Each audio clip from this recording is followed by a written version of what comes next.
السلام عليكم ورحمة الله وبركاته. بسم الله الرحمن الرحيم. الحمد لله رب العالمين والعاقبة للمتقين، والصلاة والسلام على عبده ورسوله وخليله وأمينه على وحيه نبينا وإمامنا وسيدنا محمد بن عبد الله وعلى آله وأصحابه ومن تبعهم بإحسان إلى يوم الدين. ما بعد. والله سبحانه وتعالى في القرآن المجيد بعد أعوذ بالله من الشيطان الرجيم. بسم الله الرحمن الرحيم. إن الذين فتنوا المؤمنين والمؤمنات ثم لم يتوبوا فلهم عذاب جهنم ولهم عذاب الحريق. إن الذين آمنوا وعملوا الصالحات لهم جنات تجري من تحتها الأنهار ذلك الفوز الكبير. قال رسول الله صلى الله عليه وسلم: المرء على دين خليلي فلينظر أحدكم من يخالف.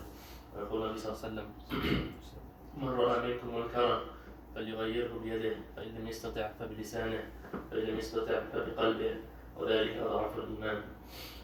رب اشرح لي صدري ويسر لي امري واحلل عقدة من لساني يفقهوا قولي. سبحانك لا علم لنا الا ما علمتنا انك انت العليم الحكيم. Alhamdulillah, we bless Allah subhanahu wa ta'ala that He has enabled us to first of all be amongst the Muslims. Alhamdulillah alladhi hadana li hada wa ma kunna linahtadiya lawla an hadana Allah. All praises to Allah subhanahu wa ta'ala that He has guided us to this matter, which is Islam. And if it wasn't for Allah subhanahu wa ta'ala, none of us would be guided. And if it wasn't for Allah subhanahu wa ta'ala, none of us would be guided on the right path. We thank Allah subhanahu wa ta'ala for all the countless blessings that He has given us and all the blessings that He showers us daily.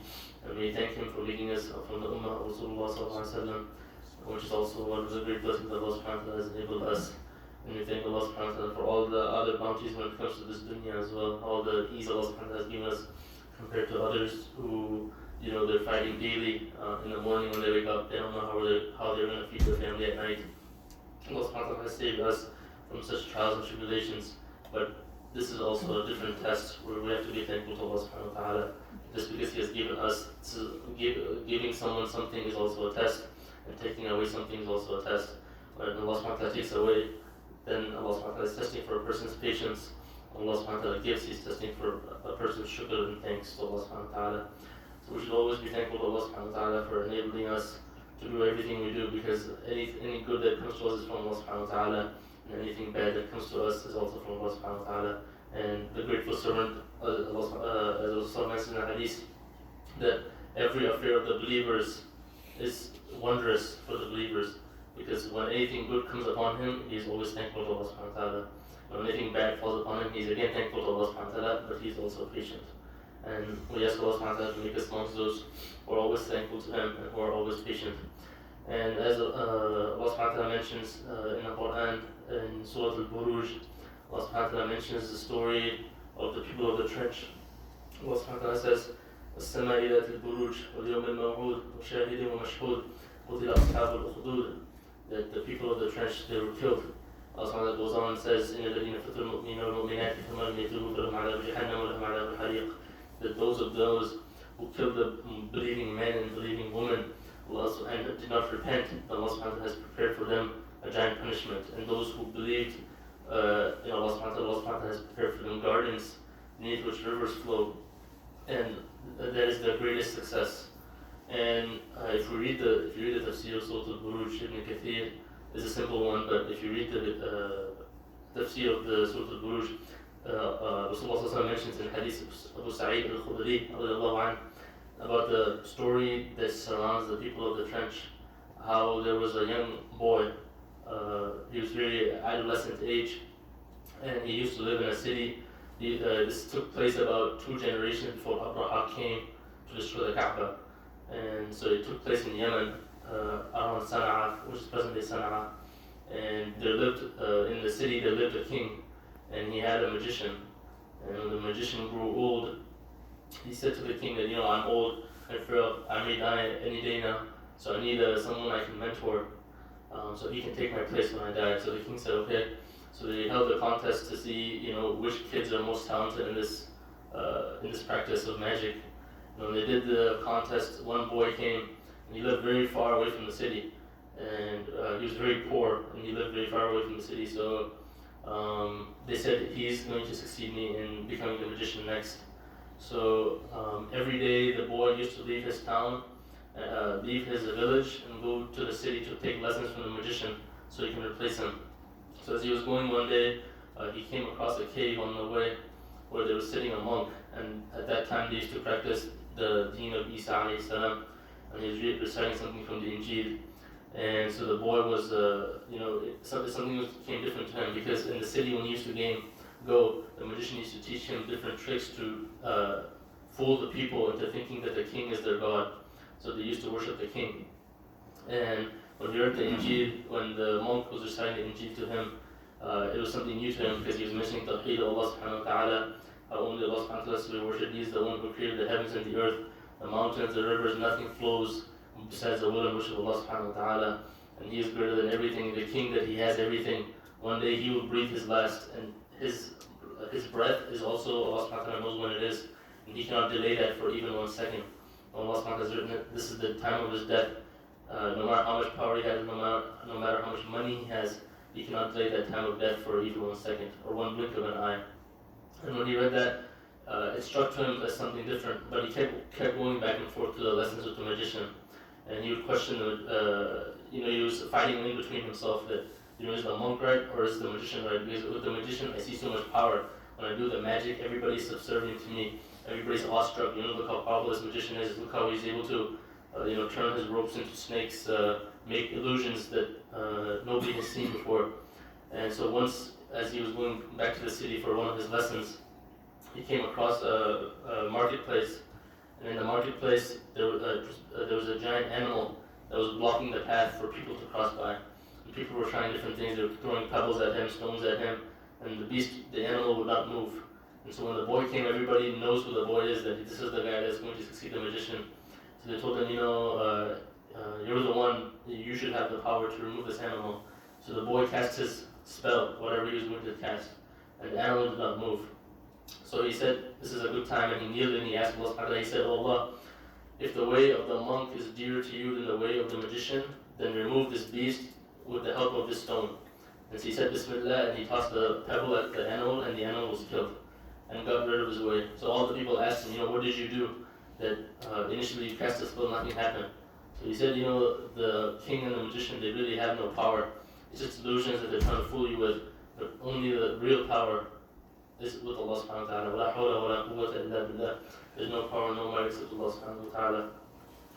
And when the king heard about this news, that there's this boy that is teaching something about Tawheed again, and so he called him in, and he said, what is this you preach? We have given you so much power, we have given you so many things, made you one of the top class in the entire city, you're from a village, so what is this new thing you were teaching? So he said, I've been only taught to worship Allah subhanahu wa ta'ala, the Lord of the heavens and the earth, your Lord and my Lord.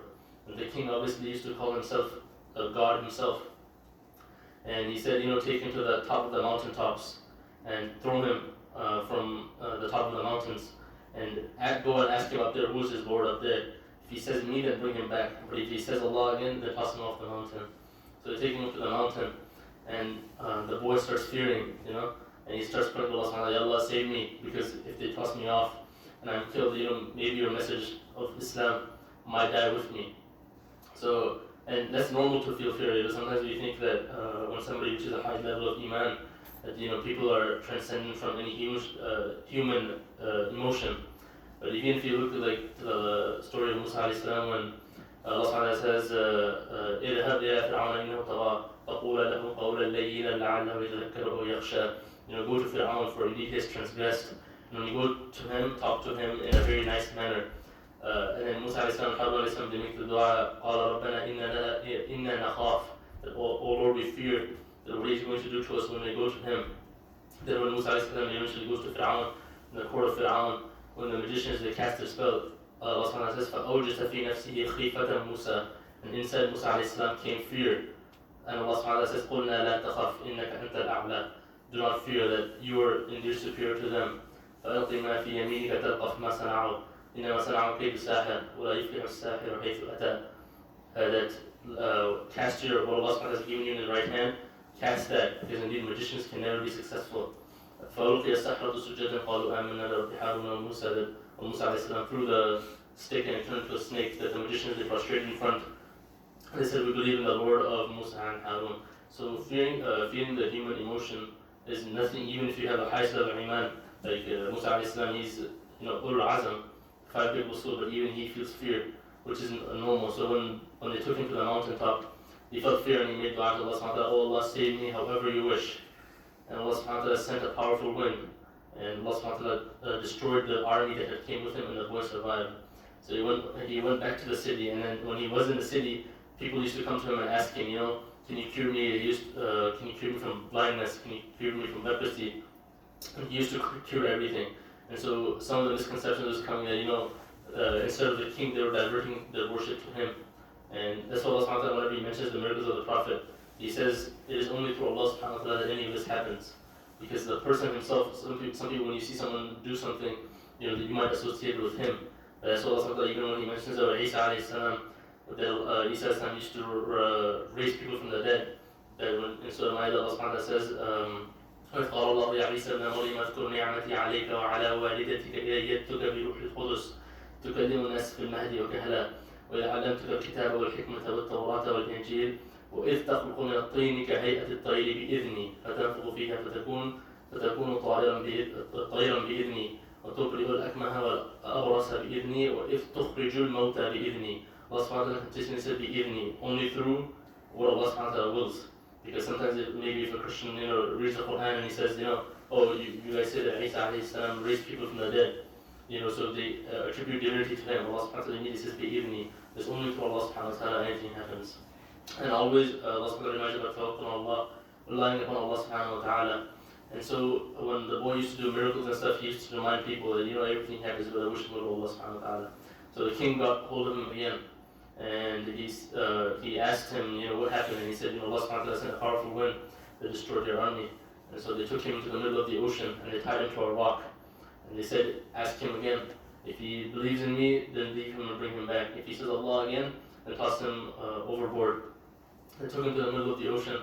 And when they took him, he made the scene that, oh Allah, save me however you wish. Allah subhanahu wa ta'ala sent a giant storm, and the boat was destroyed, and he was saved. And he came back to the king. And the king at that time grew frustrated, he didn't know what to do. So the boy said, I will tell you a way that you can kill me. He said, you gather me in front of the entire city, and you said, Bismillah, in the name of Allah, the Lord of this boy, and shoot an arrow towards me, and I will be killed. And so the king, the next day, he tied him to a pole, and he gathered the entire city, and he took an arrow and he said, Bismillah, ala Rabbil Ghulam, the Lord, in the name of Allah, the Lord of this boy, and he shot an arrow and he killed him. And the entire city, when they saw that, they said they accepted Islam, because they saw the sacrifice, because he did it for a reason, because he said, the king could not kill me except with the name of Allah subhanahu wa ta'ala. He could not kill me without invocating the name of Allah subhanahu wa ta'ala. And when he did that, the boy was killed, and everybody accepted Islam that was viewing that. And he did it for a reason, because he wanted to expose everybody to the message of Islam, the message of Tawheed, La ilaha illallah, Muhammad Rasulullah, or not Muhammad Rasulullah then, but Isa alayhi salam, the faith of Isa alayhi salam at the time. And that's why when that happened on the city accepted Islam, that's when the king, he dug trenches around the city and he filled it with fire. And he used to bring people to the edge of the pit, and he used to ask them, do you believe in me as your Lord, or do you believe in Allah? If they would say Allah, they would toss him in the fire. And we know in that story that a young woman comes and she has a baby in her hand, and when she's fearing for her baby's life, the baby speaks. And the Prophet ﷺ mentioned that only 3 people have spoken in the cradle: Isa alayhi salam, this boy in this story, and the other one was the maiden of Fir'aun. When she was being killed, the baby spoke up when Fir'aun tossed her baby into the fire. So there's so many lessons we can take out of these stories that, the boy, when he came to the monk used to fear a little bit about what the king would do to him. So his level of iman was less than the level of iman of the boy. That's what the Prophet ﷺ, he said, "Man ra'a minkum munkaran falyughayyirhu biyadihi." If you see any evil, try to change it with your hand. فَإِنْ لَمْ يَسْتَطِعْ فَبِلِسَانِهِ فَإِنْ لَمْ يَسْتَطِعْ فَبِقَلْبِهِ. And if you cannot do that even, then just do it with your tongue. And even if your iman is not at that level that you can change it with your tongue, then at least you should feel bad about it in your heart. وَذَلِكَ أَضْعَفُ الْإِيمَانِ. And that is the lowest level of iman. There is no iman beyond that. If someone is not even seeing the sins committed openly, seeing disobedience of Allah subhanahu wa ta'ala committed openly, and he does not warn people against it, then that he has to check his level of iman, that if his iman is still present or not. Because if we have even a little bit of iman, we should at least be someone who feels bad when we see the disobedience of Allah subhanahu wa ta'ala. Because the essence of a believer, is that he always is mindful of Allah subhanahu wa ta'ala, that he realizes that his purpose of life is not just this world. This dunya is like Allah subhanahu wa ta'ala has given it to everybody. That Rasulullah mentioned the hadith of Sunan ibn Majah that if Allah subhanahu wa ta'ala valued this dunya even to the extent of the wing of a mosquito, then Allah subhanahu wa ta'ala will not have given even a drop of water to the kafir. But Allah subhanahu wa ta'ala, as a Muslim, we see even as someone who is not Muslim, and he sometimes gets more in this dunya than someone who is a Muslim. Because Allah subhanahu wa ta'ala does not give value to this life. And that's why we see that in the story that the boy, he gave up his life to become shuhada, to become a martyr, because he wanted to achieve the ultimate success. That's what Allah says, إِنَّ الَّذِينَ آمَنُوا وَعَمِلُوا الصَّالِحَاتِ لَهُمْ جَنَّاتٌ تَجْرِي مِن تَحْتِهَا الْأَنْهَارُ ذَلِكَ الْفَوْزُ الْكَبِيرُ. That is the greatest success.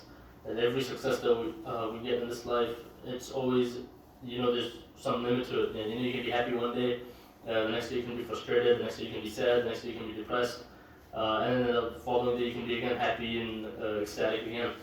And that's Allah subhanahu wa ta'ala has made this dunya. That even when you put tawakkul on Allah, Allah subhanahu wa ta'ala makes us rely on the asbab.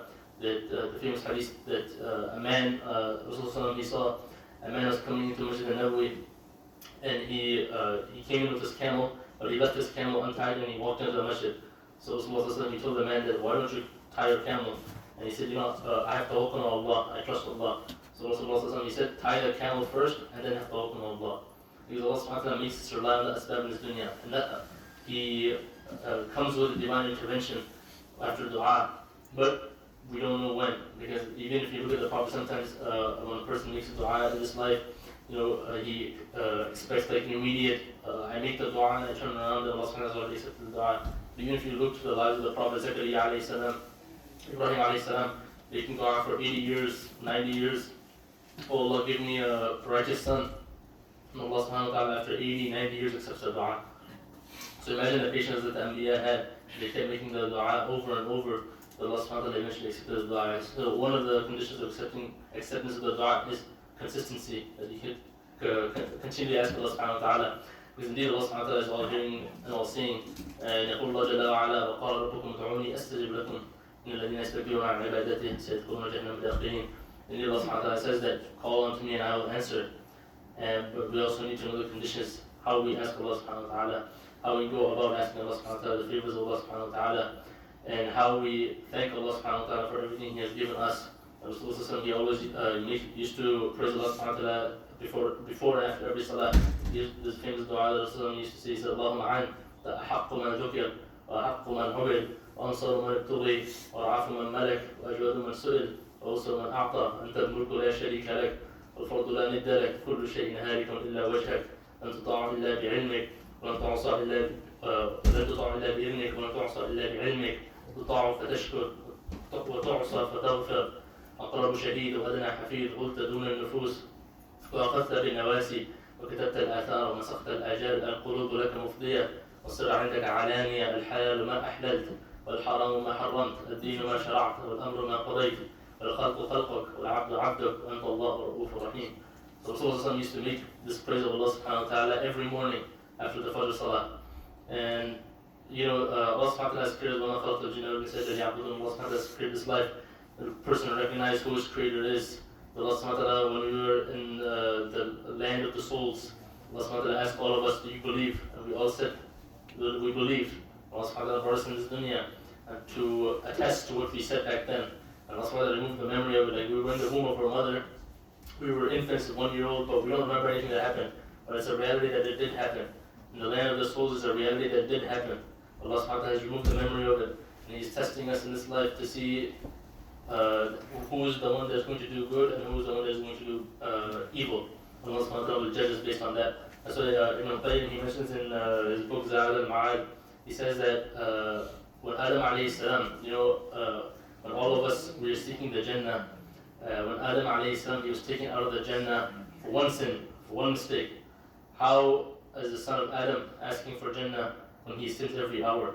When Adam was removed from Jannah for one sin. So he said, consistently ask for istighfar and hope for Allah subhanahu wa ta'ala that your death comes when you're in the state of seeking istighfar. Because Allah subhanahu wa ta'ala will remove all your sins then. And you will be like Adam alayhi salam was before he committed the sin and asked Allah subhanahu wa ta'ala for forgiveness.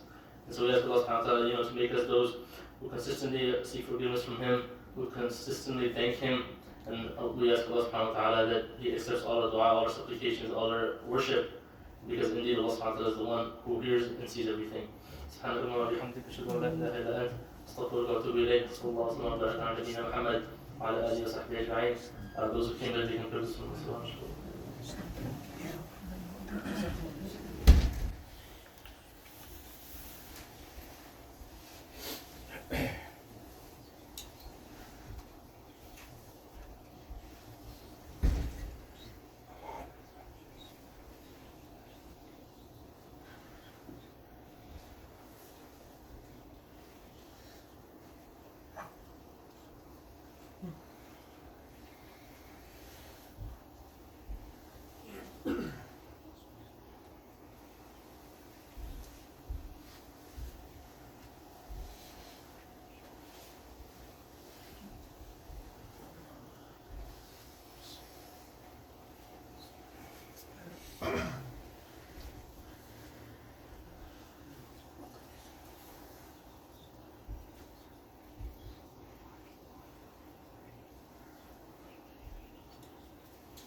الله أكبر الله أكبر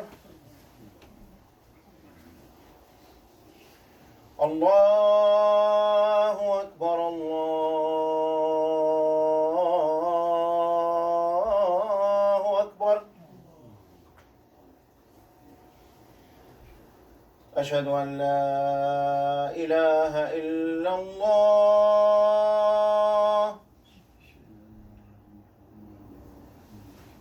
أشهد أن لا إله إلا الله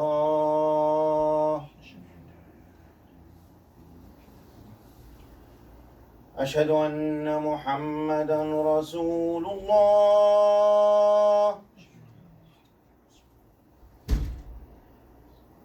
أشهد أن محمدًا رسول الله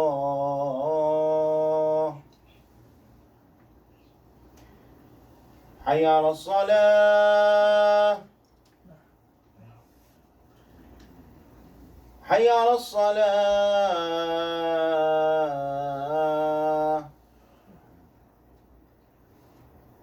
حي على الفلاح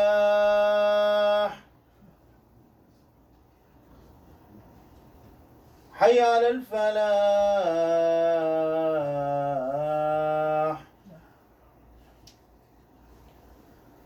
الله أكبر الله أكبر لا إله إلا الله.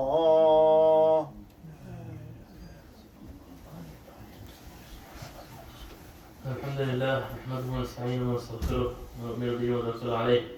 أعوذ بالله من شرور أنفسنا ومن سيئات أعمالنا، من يهدي الله فلا مضل له ومن يضلل فلا هادي له، وأشهد أن لا إله إلا الله وحده لا شريك له، لا مشير له، لا وزير له، لا صاحب له، لا ولد له، ونشهد أن سيدنا ونبينا وحبيبنا وشفيعنا محمدا عبده ورسوله، أرسله بالحق بشيرا ونذيرا وداعيا إلى الله بإذنه وسراجا منيرا. أما بعد، فإن أصدق الحديث كتاب الله، وخير الهدي هدي محمد صلى الله عليه وسلم، وشر الأمور محدثاتها، وكل محدثة بدعة، وكل بدعة ضلالة، وكل ضلالة في النار. قال الله سبحانه وتعالى في القرآن المجيد بعد أعوذ بالله من الشيطان الرجيم: بسم الله الرحمن الرحيم. يا أيها الناس إنا خلقناكم من ذكر وأنثى وجعلناكم شعوبا وقبائل لتعارفوا إن أكرمكم عند الله أتقاكم إن الله على كل شيء قدير. وقال الله جل وعلا: أنا عند ظن عبدي بي وأنا معه إذا ذكرني. وقال الله جل وعلا: وقال ربكم ادعوني أستجب لكم إن الذين يستكبرون عن عبادته سيدخلون جهنم داخرين. قال رسول الله صلى الله عليه وسلم: المرء على دين خليله فلينظر أحدكم من يخالل. وعن أبي سعيد الخدري رضي الله عنه قال: سمعت النبي صلى الله عليه وسلم قال: من رأى منكم منكرا فليغيره بيده، فإن لم يستطع فبلسانه، فإن لم يستطع فبقلبه، وذلك أضعف الإيمان. وعن إرباد بن سارية رضي الله عنه قال: سمعت النبي صلى الله عليه وسلم قال: من يعيش منكم فسيرى اختلافا كثيرا، فعليكم بسنتي وسنة الخلفاء الراشدين المهديين، أو كما قال عليه الصلاة والسلام. استغفر الله لي ولكم ولسائر المسلمين والمسلمات، استغفروه إنه هو الغفور الرحيم.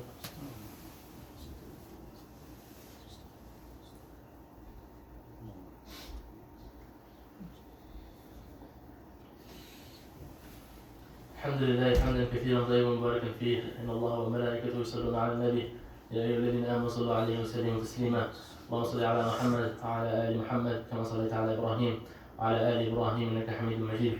اللهم بارك على محمد وعلى آل محمد كما باركت على إبراهيم وعلى آل إبراهيم إنك حميد مجيد. قال رسول الله صلى الله عليه وسلم: أرحم أمتي بأمة أبو بكر، وأشدهم في دين الله عمر، وأصدقهم حياء عثمان، وأقضاهم علي، وفاطمة سيدة النساء أهل الجنة، والحسن والحسين سيد الشباب أهل الجنة، والحمزة أسد الله أسد رسوله.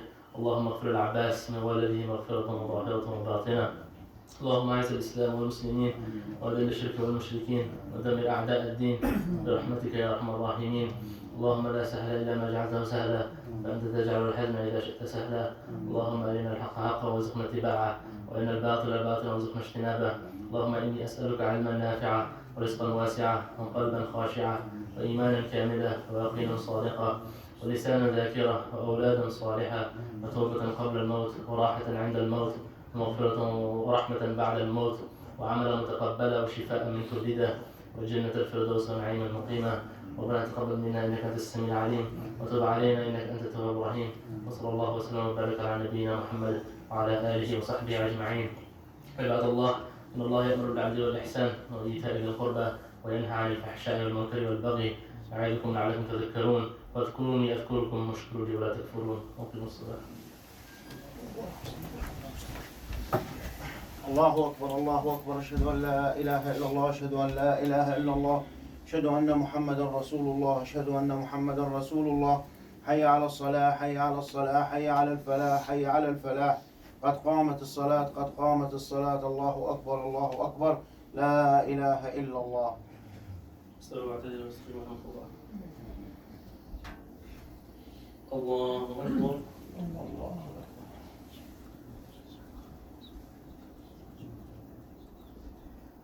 الحمد لله رب العالمين الرحمن الرحيم مالك يوم الدين إياك نعبد وإياك نستعين اهدنا الصراط المستقيم صراط الذين أنعمت عليهم غير المغضوب عليهم ولا الضالين آمين. وإذ قال الله يا عيسى ابن مريم اذكر نعمتي عليك وعلى والدتك إذ أيدتك بروح القدس تكلم الناس في المهد وكهلا وإذ علمتك الكتاب والحكمة والتوراة والإنجيل وإذ تخلق